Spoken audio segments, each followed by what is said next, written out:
I would like to thank the McGavock High School Band under the directorship of David Hazlett.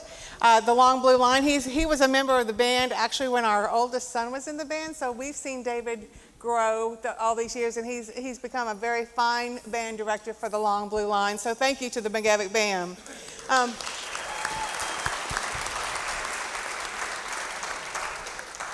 First, we would like to apologize on behalf of Dr. Joseph. He is traveling today, and he booked a flight with plenty of time to make it here tonight, but he was stuck on the runway and for hours this afternoon and just left a little bit ago, about an hour ago. So unfortunately, he will not be able to make it tonight, but he has promised me that he would come back to McGavock High School. And if any of you know anything about me, you know that if you promise me something, I will bother you until you give me what it is you promised me. So he will be back to McGavock High School.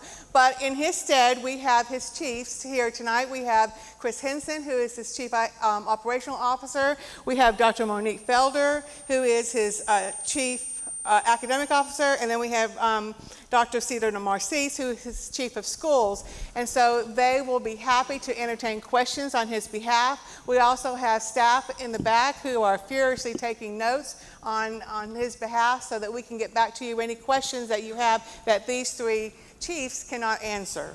So I'd like to welcome them to the stage tonight. Thank you for being here.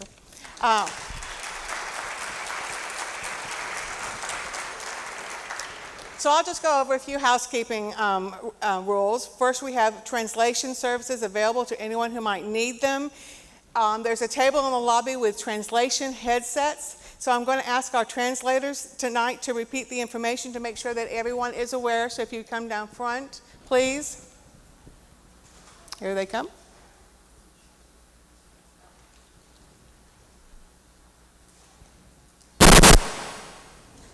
It's working.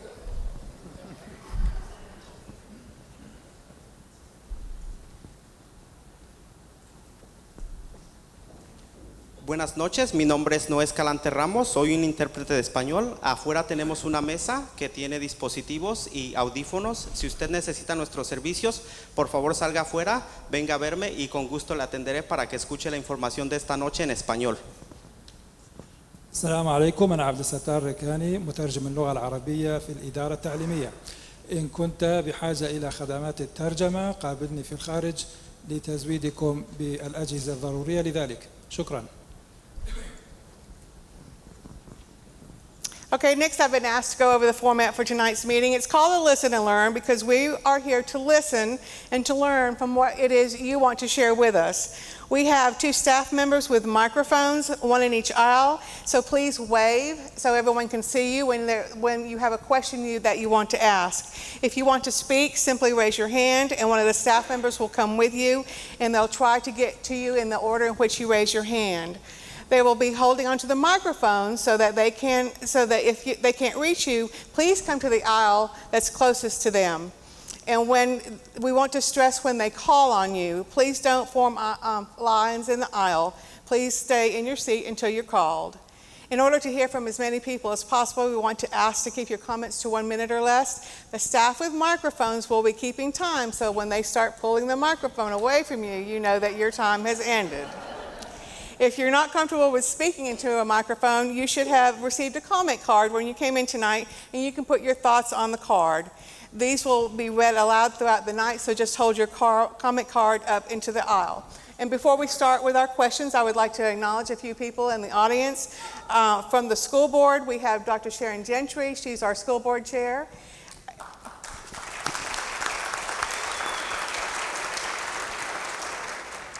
And we had two other members from the school board who were planning on being here. I'm not sure they're here, but I'll call their names. We have Thais Hunter and Mary Pierce. Mary's here.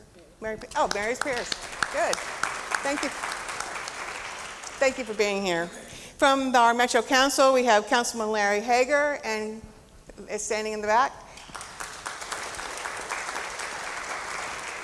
And we have Councilman Jess Syracuse also standing in the back. And last but certainly not least, we have my favorite rock star principal in Metro Nashville Public Schools, Mr. Robin Wall.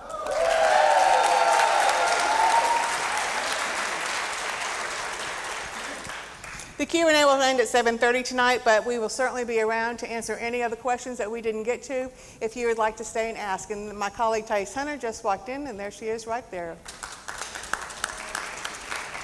And so with that, we will begin. I know that y'all have a lot of questions you want to ask. Raise your hand. Here we go, right down here, ma'am.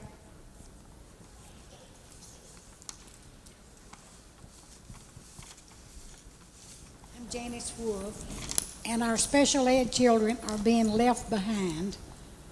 They need more help. They need to be confined in a class. They're taken away from all students when they're sent out in regular classes. I've seen it over the years, and I know they need help, and they don't need to be in regular classes.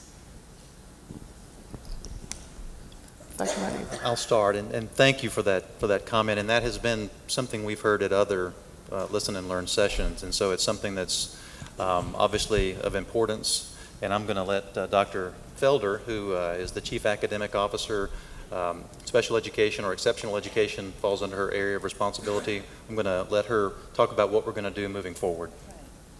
Thank you, Chris. So I echo Chris in that we appreciate that comment, and indeed, it is one that we've heard previously. So one of the things we're going to do is hold a special forum focused solely on special education. We certainly need to delve deeper into the issues with regards to special education, what's working, what's not. We need to hear from a variety of people. We need to hear from parents. We need to hear from teachers and the students themselves. And so know that what you've just shared is certainly something that we've been hearing. It's a reoccurring theme in the Listen and Learn meetings, and we have every intention of following through to ensure that all students receive an outstanding education. Thank you. Hi, welcome. Thank you for taking my question.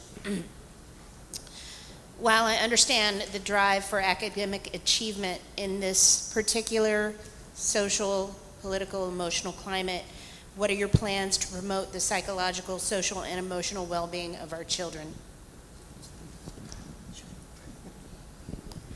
Well, thank you for your comment, and you bring up a very good point. Certainly, we have to consider the whole child, and when we think about the whole child, we are not solely focused on academics. We have to also consider their social emotional learning, because that impacts their achievement. And so just know that that too is an area that we're learning more about. I know that there is a social emotional division or office within the district. I'm learning about their work, what all they do, and we'll certainly be looking into how that work is impacting the classroom and impacting students to improve their achievement.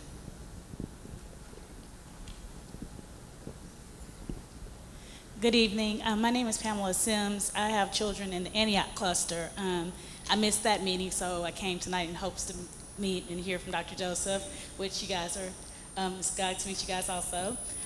But I have a few questions about some administrative issues from last year's school year, and I'm sure other parents maybe had wonders or questions about these issues as well. First, the standardized testing issues. One where there were computer issues or technicalities that caused problems with the students being able to take the test. Then there was information that there would be paper tests issued, and then all of a sudden there was no testing issued after several weeks and months of preparation for those tests. And then two, my children had several school periods that passed that they didn't receive report cards or had to chase down from the school standpoint, then the school board standpoint to get those gradings. So I was just wondering what happened with those issues and what will be the resolution going forward. Sure, I'll start to answer the first question and then maybe talk a little bit more about the second one. I believe what you're referring to is the issue with the state testing, the new TN Ready state assessments. That actually was a state issue where the testing was to be given online for all of our grades 3 through 8 students, as well as our high school end of course exams. And during that grade 3 through 8 assessment window, on the first day, the platform crashed from the state's testing vendor. And so statewide, the tests were canceled at that point, and then they made the decision to go to a paper and pencil test, which was delayed over time. And so unfortunately, that was something out of our control as a district, and we share your frustration. I know the State Department of Education was frustrated with the particular vendor as well. And so it wasn't confined just to metropolitan Nashville. It was every school district across the state. And so just a very unfortunate occurrence where we were not able to have student assessment data for grades 3 through 8. We were able to get that information for our high school end of course exams. And so the state has now changed vendors going into next year, and they are planning to again administer a paper and pencil test for grades 3 through 8 with the possibility of an online test for high school exams, and that would be a possibility in partnership between the State Department of Education and the school district. As far as the questions relating to the report card and not being able to get grades, not sure that I can answer that. Happy to follow up if you would like to share the particular school and even some more details. We'll be glad to follow up, but that should not occur.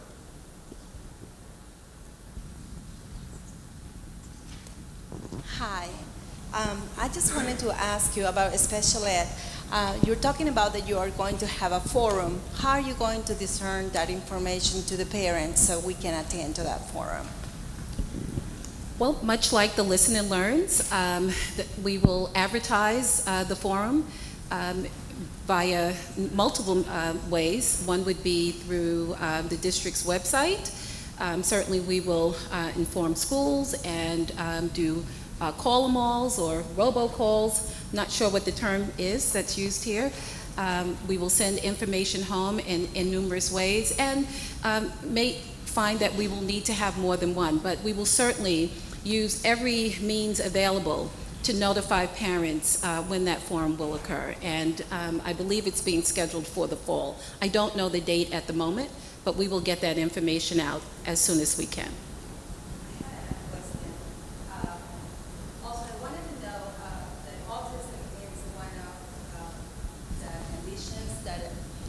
More children with autism are joining public schools, and your autism team has limited number of staff. Are you planning to increase the staffing for the autism team? Well, honestly, I'm not able to answer that question, only because I'm not fully aware of what all the autism team is comprised of, but that is something that is part of my 90-day plan. And I will be working closely with the Executive Director for Special Education or Exceptional Children in learning more about how services are provided, who is providing services, what types of services are provided, and where.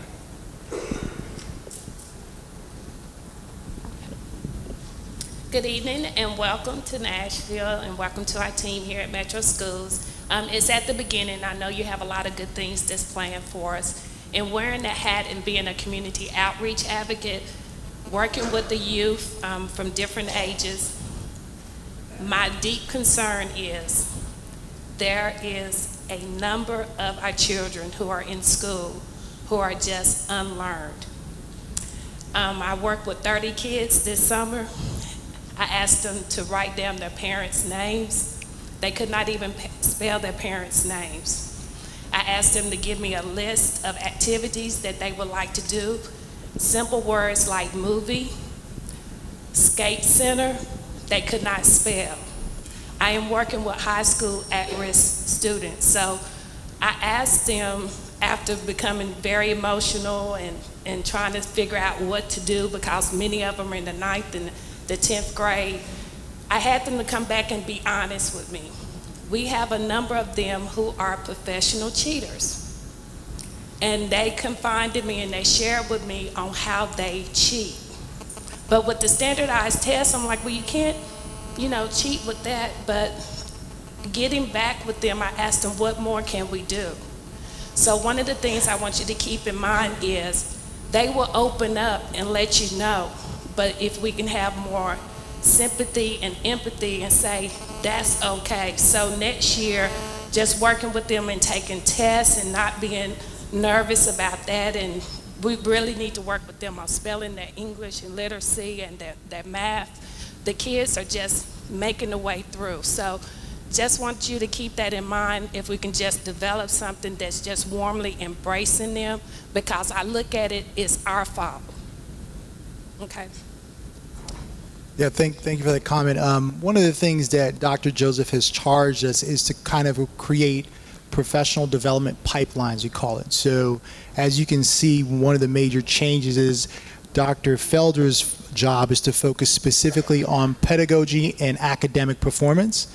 And my job is to focus on leadership capacity and creating pipelines on development from how leaders work with schools, from elementary all the way to the high schools.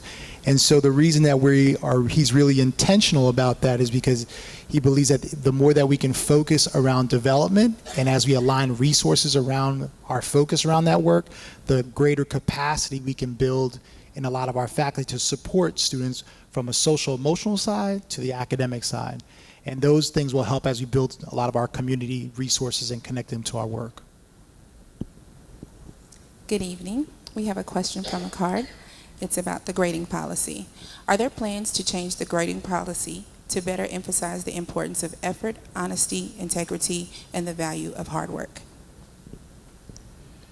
So Dr. Joseph said that this is something that we've heard in a lot of different listen and learns around the grading policy. So there's conversation that is going to be had between him and the board around looking at specific areas around the grading piece. And so at this time, it's a conversation that they're having. He's trying to get a better sense around what has been kind of the history, how decisions have been made, and what's some of the processes, and get feedback as well around some of those components. So.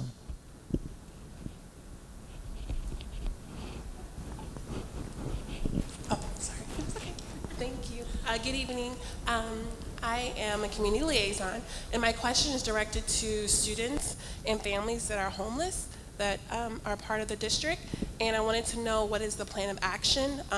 This hit home recently when a student that lives in this area, her and her mother became homeless, and reached out to someone in the district, and they emailed back and said, here's the process, which is somewhat tedious, and then the last line in the email was there aren't a lot of options for families in Nashville due to the housing market. And the second piece is I just found out that the Mission downtown is only allowing families now to stay up to 90 days. So I just wanted to know what is the plan of action for families that are in that situation. Yes, thank you for that question. And a lot of people don't realize that we do have a homeless education office headed up by Catherine Knowles, Knowles. If any family would like to get in touch with that office, they can put the family in touch with a lot of different service providers. Our goal is to make sure that we can stabilize a child's life as much as possible, which means that we want that child to be able to continue to stay in the same school throughout the year. And if that means we provide transportation from lots of different places, that's what we do. And we also provide clothing. We can, again, work with other agencies in relation to providing shelter. So please have any family get in touch with our homeless education office so that we can try to help them.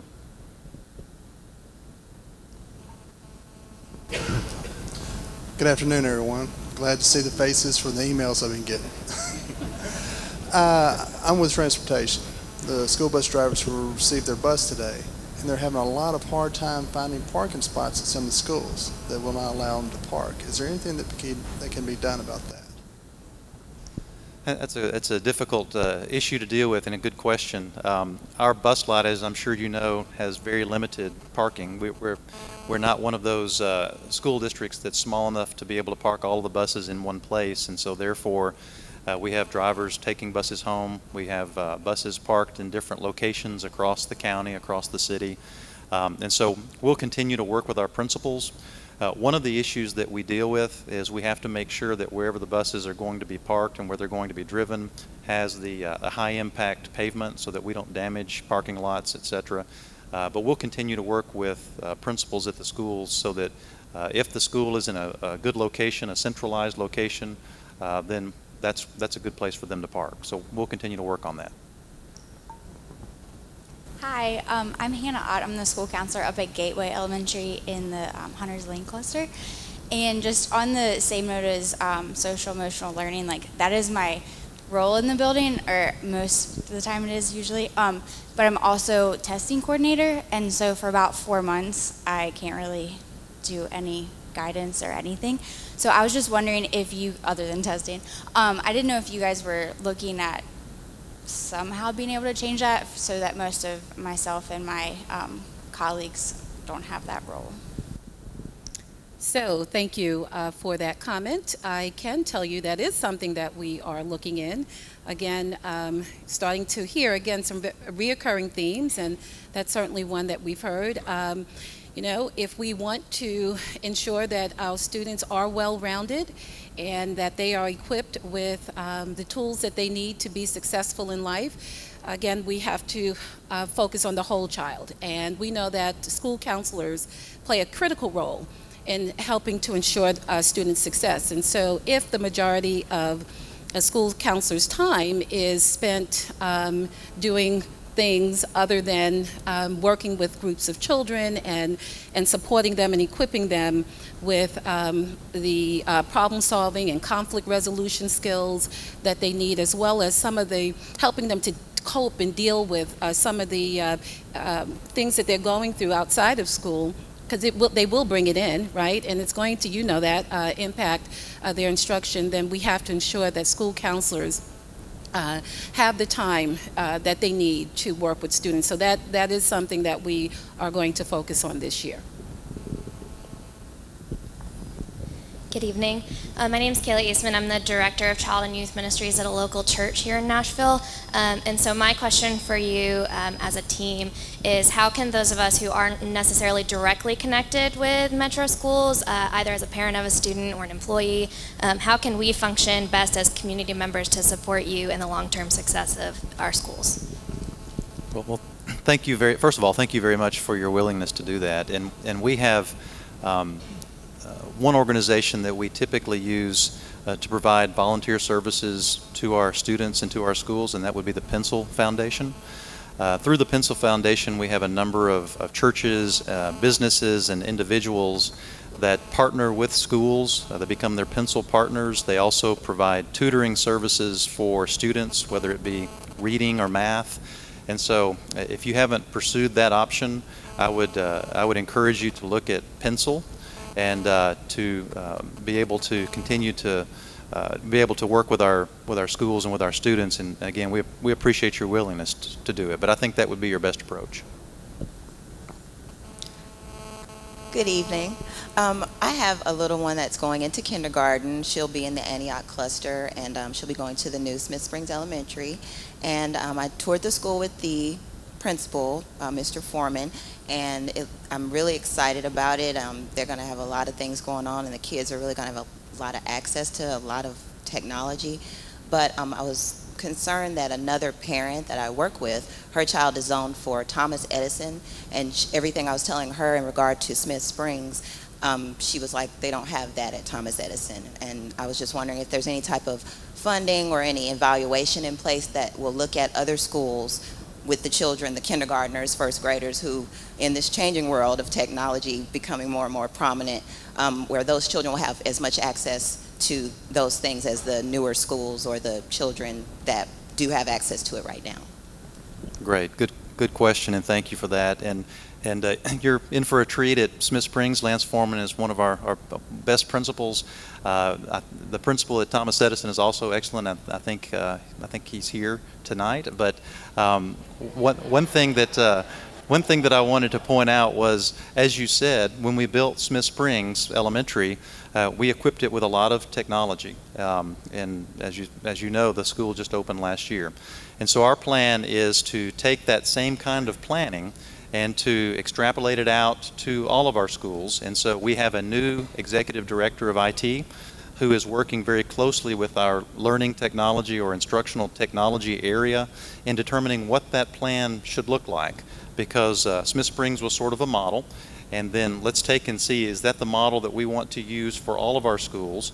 And it's very highly dependent upon the amount of capital funding that we receive, and we were very fortunate that Mayor Berry and that the Metro Council did approve some significant, very significant capital funding for our school district, where we have a sizable amount of capital funding that we will be allocating for technology.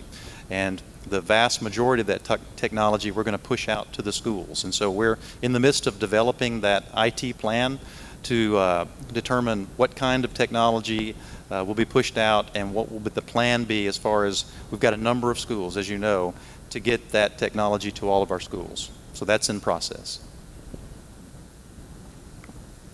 Thanks. So welcome and thanks for coming out. I want to just touch on a couple of things. There are a couple of comments, this last one included, and we had Mr. Foreman. I do love him. I also love Dr. Dunaway, who's here too. Anyway, so she touched on something, and that's this element that there should be some equity across the school system, right? And so I've raised 4. I only have 2 in the school system now at 2 Rivers down the street. But my interest is in those kids having this same access to challenging curriculum, no matter their level, as you would get in a magnet school. We should be able to get that level of education in our schools, in our neighborhoods.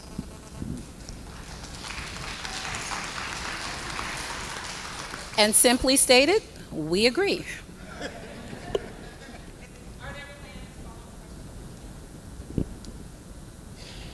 I'm sorry? Are there plans or any specific initiatives you guys have in mind? Well, you know, one of the things I can tell you is that, you know, this year we are really going to focus on teaching to the standards. The standards are rigorous, and all students should have access to rigorous instruction. And we need to ensure that students who need more in terms of scaffolding, in terms of support so that they can access the standards, we shouldn't be watering them down. We shouldn't be changing them in any way. We need to maintain those high standards and ensure that we are providing students with the supports so they can access the standards. And so that's just one of the things that we'll be focused on this year. Okay, I'm a bus driver, and I've been driving for about 24 years, and I've been driving out of McGavock for 23 of those years. My question is, are we working on any type of plan that will work directly in response to discipline on buses? We've had the question as far as discipline in schools, but the issue of discipline on buses is a whole different ballpark. In the classroom, it's an issue of somewhat safety or the learning issue. With us, it's the safety first, because when we're going down the street, 10, 20, 30, 40, 50 kids behind you, when an all-out brawl breaks out, there's nobody but that one person on the bus. So the issue is, how does that get handled when it comes time for the principal to handle? Because in-school suspension does nothing for me when that child comes right back to me after causing that chaos. So the in-school suspension doesn't help me when I still have to transport the child that may have caused the problem. So I want better communication somehow, or what's the plan to work with principals to directly handle discipline issues on school buses? Yeah, first of all, thank you for what you do as a bus driver. That is not an easy job.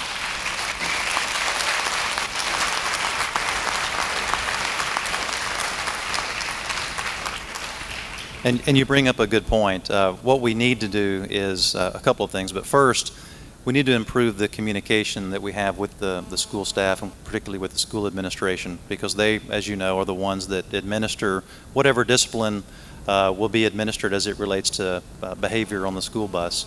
And so that's something that we need to strengthen, so that school bus drivers and school administrators are partners. That's really the only way that we're going to be able to deal with the behavior and deal with the discipline for that behavior. But secondly, we have added in this year's budget some additional bus monitors, not just for our special education buses, but for our regular education buses. And so what we're going to do is to monitor incidents that occur on buses, and we don't have enough for every single bus, of course, but move those monitors around as needed, and so that to provide a second adult on the school bus, as you said. We agree that that's something that's needed. We'd like to have more. But we think that partnership between the driver and the school administration is so very important. And I don't know if my colleagues want to speak any further to that. Dr. Narcisse? Yeah, another component I think I heard too is a little bit about what the process on supporting bus drivers and faculty around students who have challenges, right? And so there's some practices that we're going to try to help support leaders around, like restorative practice and some other components around how we can engage students to kind of change their behavior patterns, and also how they can engage in schools. One thing where it's really important for us is we don't always think that's always the great model to just send kids home, right? Because they come back to you with the same set of challenges, right? So one of the focuses that Dr. Jones talks a lot about is what are some things we're going to do to kind of help support families as well as students, so we can kind of get them to kind of adjust themselves into a school setting. How do we provide different type of services for them? How do we engage them in different ways of schooling? How do we engage them in different ways of their interests? Sometimes when kids are going through those patterns, it's for a number of reasons. That's where Dr. Felder talks about the work around social emotional support, talk about the type of programs that we can get them involved in, talk about how we can engage them with family community partnerships. And so there's a lot of variations of things that we're trying to learn what's presently in the system and how we can try to support that work, not only from just bus drivers, but also actually in the schools, all the way down to providing support to teachers. Good evening. I'm Lynn Maynor, and I represent the role of the business partner in the academies, particularly McGavock. So welcome to McGavock. Good to have you here. Through your listening and learning through the journey you have been on for the last month, what do you see as the strengths, weaknesses, opportunities, and next steps for the academies of Nashville? Thank you for that question. So, one of the things I've been hearing is that outside of Nashville, the academies are very well known, and that folks are coming from all across the country to learn more about Nashville's academies.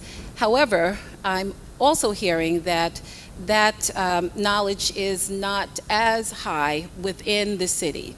And so one of the things we want to do certainly is ensure that everyone is fully aware of the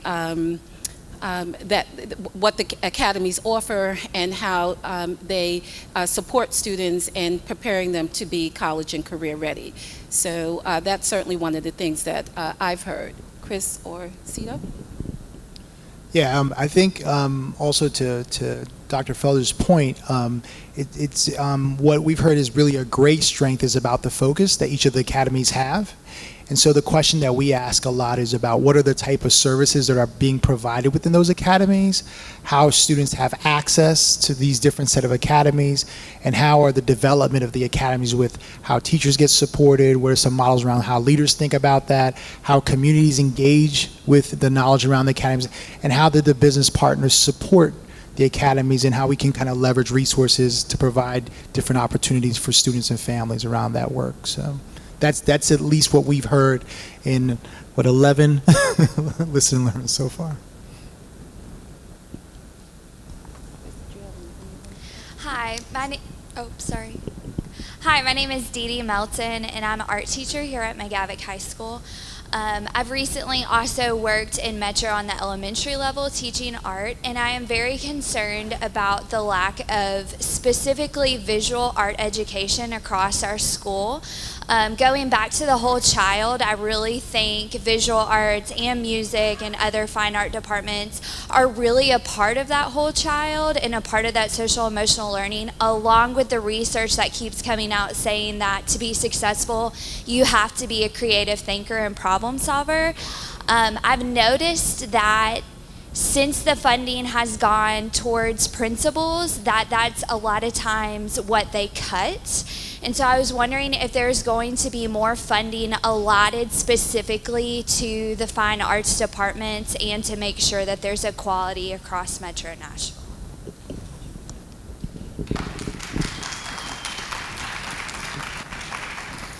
And again, thank you for what you do. And obviously, music and art is very important. I'm the son of a 40-plus year music teacher, and Music's important, but visual arts is important as well. What we've tried to do is to strike a balance in how funding is distributed out to schools. We have transitioned to a new formula called a student-based budgeting formula, which is intended to provide more equitable funding to schools, but also it's intended to provide more flexibility as well as empowerment to principals, because we believe that principals really should function as a CEO of that school. And it's difficult to say we want you to function as a CEO, but we're going to give you all these prescriptive measures that you must follow. So we want to be sure that all of the principals as well are on board as it relates to music and arts and the value that those bring. And so we will be continuing to monitor as budgets are presented for approval, monitor to make sure that adequate resources are going to those particular areas. But thank you.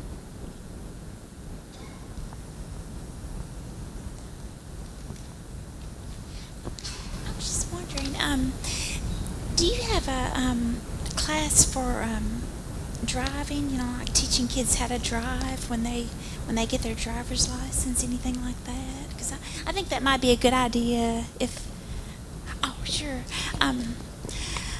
Do you have any classes for kids who just get their driver's license and they're learning how to drive? Maybe driver's education classes for new drivers? This school district does not provide driver's education. Not all school districts do, some do. It's something that can be considered, but it's not something that this district has provided for a number of years, and so that's something we can take into consideration. Good evening. All right. Students who ride the MTA buses have expressed concerns for their safety at the Central Bus Station.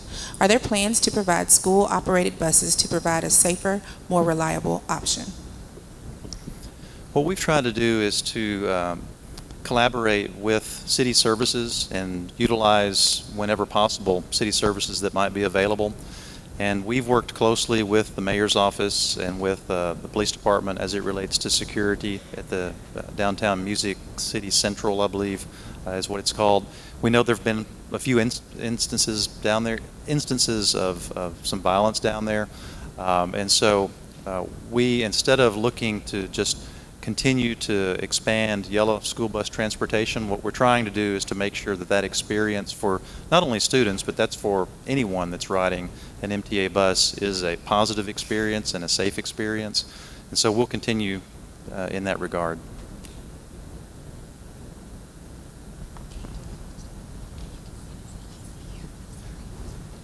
Hi, my name is Ms. Kelly, and I want to know, if anybody has not asked this question before, are the classes going to get smaller so students would have enough time and teachers could teach the students?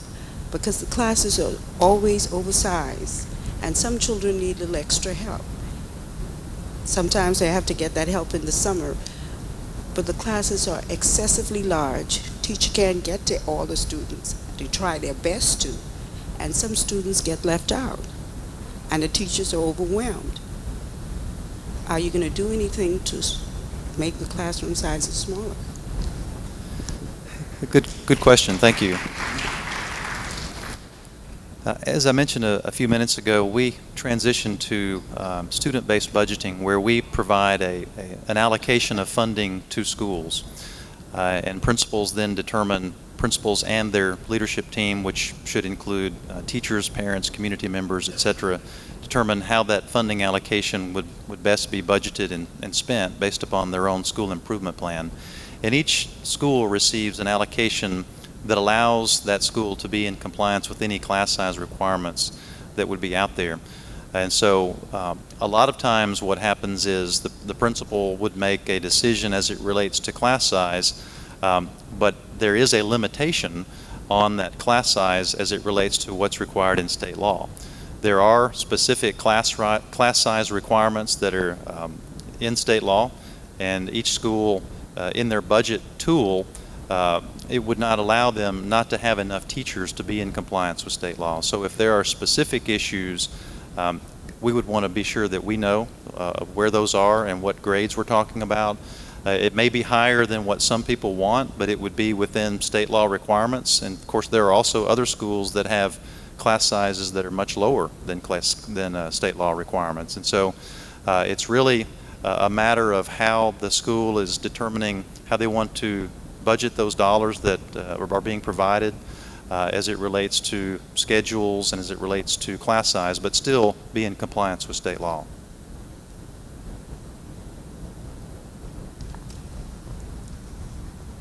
My name's Odie Ames. I'm a bus driver from McGavock Cluster. And my question is there any way to find out why the insurance is extremely high for support staff, where the MTA's insurance is half of what Metro employees' support staff's insurance are? Sure, I'll speak to the insurance. Our support employees are considered Metro government employees as far as benefits go, and so all of our support employees in the school district have the same insurance plan and the same retirement plan as all Metro government employees, and it's not something that the school system or the school board has any control over. The school district does pay 75% of the premium for all support employees insurance, the same as Metro government employees pays. I'm not real familiar with MTA's benefit structure. I would want to look into that more, but that's something that we would want to take up with the Metro Employee Benefit Board. Another question from the card. Other than restorative practice, how else specifically do you plan on supporting schools and classroom teachers with students who have social emotional concerns? So one of the strategies, as I mentioned earlier, would be to ensure that our school counselors are given the opportunity to do what they have been trained and to do, and that is to work with students, whether it's in small groups, within the whole class, to help equip them with tools. I mean, children, I know some adults that still struggle with how to solve conflicts and with problem-solving skills. And so we have to start early. And we have to ensure that teachers are equipped with those skills and that our counselors are afforded the opportunities to work with students to help build students' skill set around conflict resolution, what to do when other students are perceived to be bothering them, that the first response is not to sock them in the eye, that there are strategies and skills that they can utilize. And if we're not taking the time to teach students those things, and then we're not supporting them in the best way that we can. And sometimes that's why we see some of the behaviors that we do, because they don't know another way. And so, again, one strategy would certainly be to utilize the school counselors in supporting our students with equipping them with the strategies they need to be successful in working with other students and with adults. I have a question from the card. What type of training do administrators receive to build a sense of community in their buildings? Great question. One of the work that we're going to be doing is around helping to support and train leaders around different set of strategies around community building. Right now, school principals are doing that with their leadership teams around different set of work. And so what we're going to try to do is first get a better understanding of what's actually taking place now.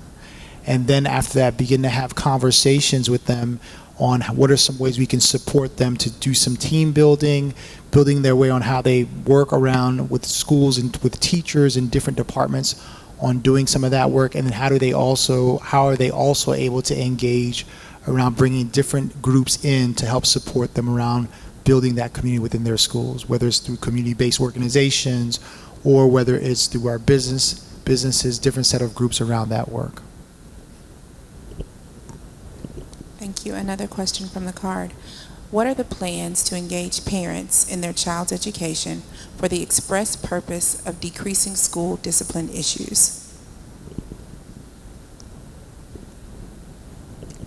That's a great question, and we know that parents are our partners in children's education, and so we won't be successful in supporting students with regards to behavioral issues if we're not engaging parents. We are very fortunate to have Dr. Maritza Gonzalez.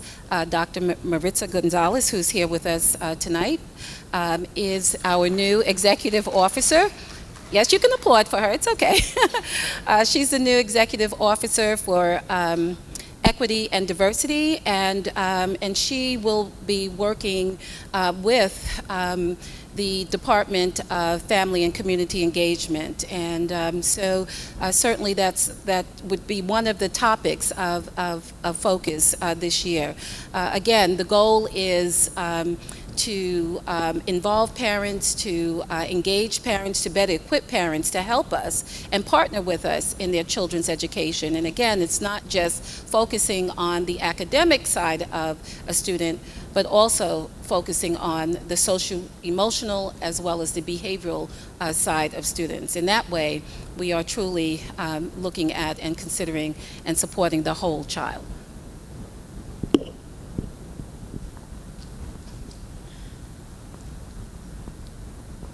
Hi. Well, I actually have two questions, but to piggyback on what she just asked, I had an issue as well where I'm an involved parent from the elementary, and once my daughter went to the middle school, and there was an issue that arose, and the statement that one of the teachers gave me was that we deal with the children here as adults, and so they was like, we don't deal with them as they were dealt with in elementary. Once they get to middle school, we deal with them as adults.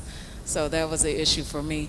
What would be helpful for the adult? Who would the parents go to talk about an issue like that, for one?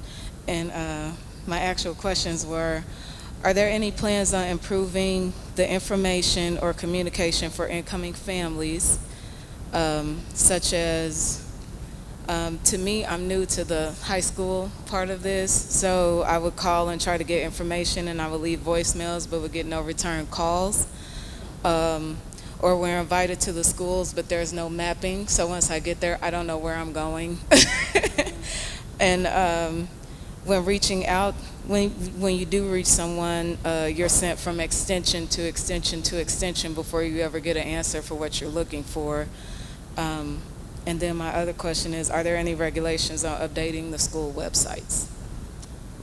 So I thank you for sharing that with us. And so to the first part of what you shared about the statement about treating children as adults and not as children, that's not something that we would consider acceptable. And would encourage you, when you have concerns like that, that certainly you can go to the school administrator and have a conversation and share any concerns with that regard. With regards to, what was the second part of what you shared? No, before the website. So yeah, the transition from a tier to tier, like elementary to middle school and middle to high school.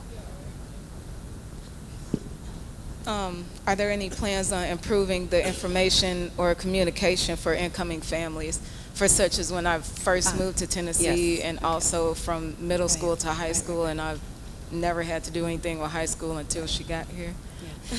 So, you know, if Dr. Joseph were here, one of the things, sort of like channeling what he would say in response to that, but one of the things he would say would be that your experience when you go enter any school or central office or any part of Metro Nashville Public Schools, you should receive the Nordstrom experience. And so, you know, that's an experience that has outstanding customer service. And so you should be able to have your questions answered and receive the information you need, or be directed to the correct people who can provide you with the support and information that you need. So that is an expectation going forward, effective this year, in fact, with every school, every office, that we are treating people as people, and that we are giving people the best customer service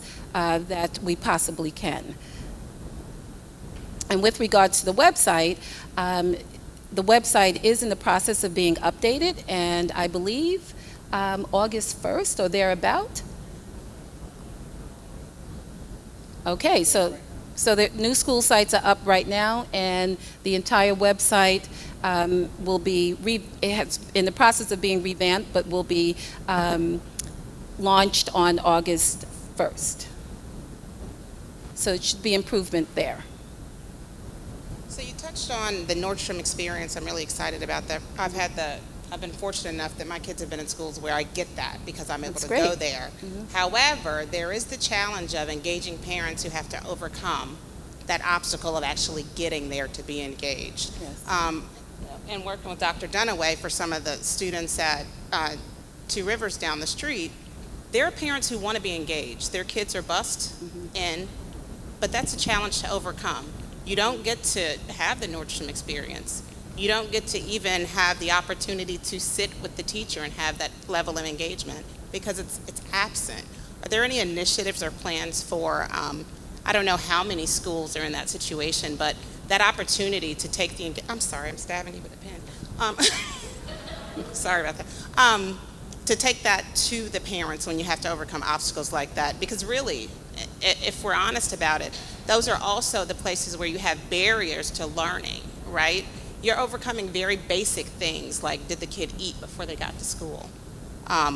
Fortunately, there's breakfast. Do they feel comfortable enough that they can learn because they have clean clothes? Things like that, but just that engagement on a different level when you don't have the parents who can come into the school system. Right. I greatly appreciate that comment. And, I think that we have to really rethink what we mean by parent engagement, because parent engagement doesn't necessarily mean coming into the schoolhouse and that's the only way that you get engaged.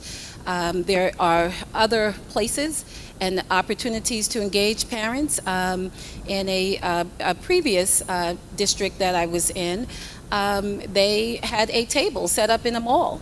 And where you could come up, a parent could approach that table and get information about the school district and have their questions receive responses to questions and get a variety of information. Faith-based organizations are another opportunity to engage parents, sometimes going into the community. If there's a community center, that could be a place to engage parents. So I think that one of the things we'll look at is how are we currently engaging parents, and are there any opportunities to deepen that engagement, or other venues for engaging parents. So I do think there is certainly more that we can do with regards to engaging parents. And it begins by really being clear with regards to what we mean by engaging parents. Okay, this is our 5-minute warning, so we have 5 minutes left. Hi. I'm a social worker with Metro Schools, and I just wanted to piggyback on several of the questions that had been raised about social emotional learning, and the school counselors definitely need to be freed up from their testing to do that. We work in conjunction with them, and so I want parents to know that they can also, if they don't know who their social worker is in their school, they can just ask and find out. We are all master's level therapists. Many of us are licensed clinical social workers. I am. And so we provide basically therapy for the children, and we also work with families to get food and things that they need, subsistence needs. So our role is greatly to reduce any barriers, non-academic barriers for the children, so they can succeed in school. So I just wanted to make people aware that we're also there. Now we're not there full-time in the schools. There's about, I think, 45 of us or something like that for all the schools. But every school has a social worker at least one day a week, and we have caseloads in every school, and we're happy to help however we can. Thank you.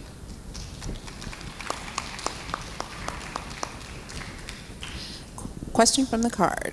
Is there a plan to provide SROs to schools based on their student enrollment numbers? So SROs being proportionate to the student enrollment numbers. Could you just state what an SRO is, just in case there's someone? School resource officer. Sorry, guys. School resource officer. Yeah. Thank you for the question. School resource officers are employees of the Metro Police Department, and so the Metro Police Department determines how many SROs are located at which schools, and currently we have school resource officers in every one of our high schools as well as every one of our middle schools, and the numbers typically do vary based upon student population, and so the higher the population, the more school resource officers will be located in that particular building. But that's not something that that's not a decision that the school district makes alone.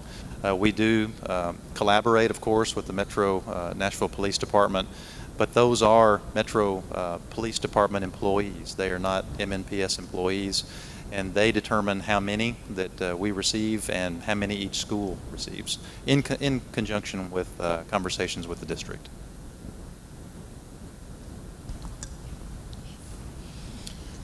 Good evening. Thank you, panel, for giving us an opportunity to voice our thoughts and make our comments. My name is Jamaica Usher, and I am a parent of Napier Enhanced Option School. And I've sat here tonight and I've listened to everyone's concerns about parent engagement and the bus drivers as far as their routes and the behavior that they have to deal with on the school buses. My question is, why is it that the children from Napier and Sudicum have to be bused all the way out to Two Rivers? As you all know, coming from the bus drivers, that community that we live in is very dangerous. There's a lot of crime that's in that community, and like the parents saying, a lot of parents that have children that go to Two Rivers, they do not get that Nordstrom experience. Their children are bused so far out that if there is a situation at the school, they can't get to their kids because they have no transportation. And so we have a school that's right there that's less than 5 minutes from our home, but the children can't go to that school. They have to be bused out to Two Rivers. So my question is to you all, why is it that the district can't make the changes for the kids to go to a school that's closer to the community? Thank you for your question. That's a very good question. I know that, I think it was in 2009 when a lot of the lines were redrawn, and so that's when I think they pushed those children way on out to Two Rivers Middle School. And so that's something that we need to look at, because I do know that that is a real hardship for a lot of those parents to have their children to go to school so far away from where they're located, especially when there's another option that's much closer where they could be more involved because it is closer. So that is something that we need to take a look at. Having said that, none of the 9 members of the school board get to make that decision. That comes from higher than we are, for sure. So, but that is something that we can look at, and I do appreciate your question. Thank you. Thank you all so much for your valuable feedback.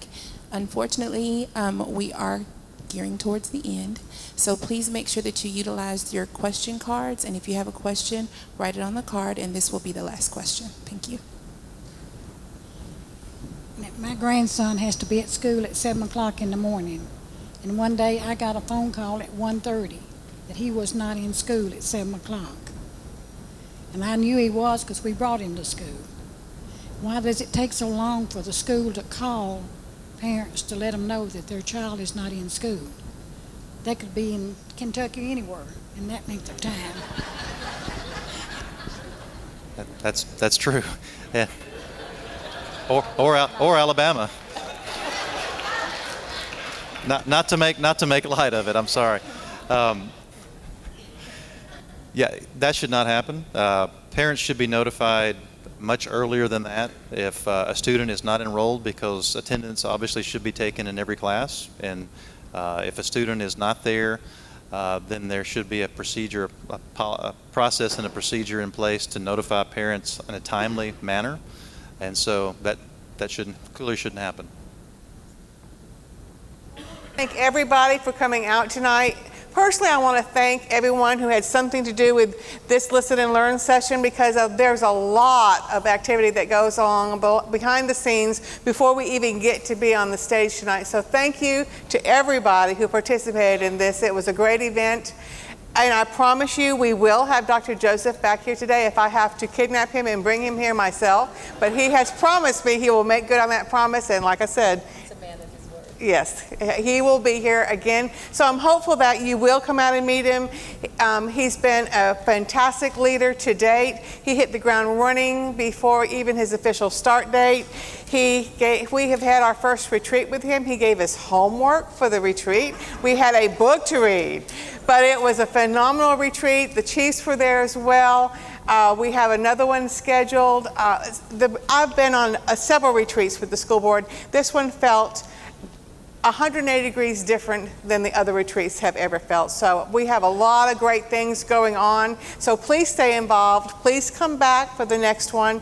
And thank you for being here. And thank you for the 3 chiefs for stepping in tonight.